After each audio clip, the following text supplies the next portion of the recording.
Dahil sa tuloy-tuloy na kampanya ng pulisya kontra iligal na droga, nasamsam ang milyong-milyong halaga ng shabu mula sa 3 individual sa isinagawang operasyon ng PNP sa Lanao del Sur. Yan ang ibabalita ni Patroluman Mary Chris Algabre. Ang milyong-milyong halaga ng shabu habang arestado ang 3 individual sa isinagawang Lanao del Sur PNP buy-bust operation sa Barangay Kabingan, Lungsod ng Marawi, Lanao del Sur noong 5 ng Hunyo taong kasalukuyan.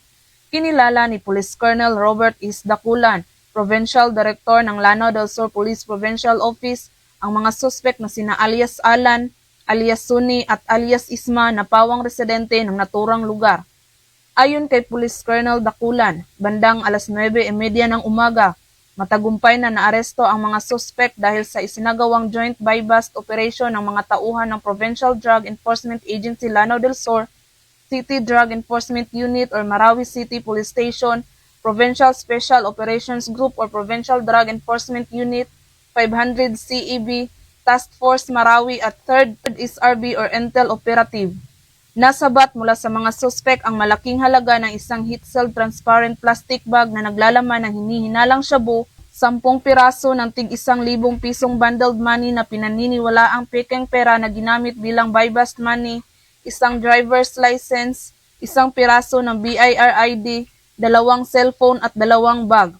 Ang mga naarestong suspek at mga ebidensya ay kasalukuyang nasa kustudiya ng PDEA Lanao del Sur BARM para sa tamang disposisyon at pagsasampa ng kaukulang kaso.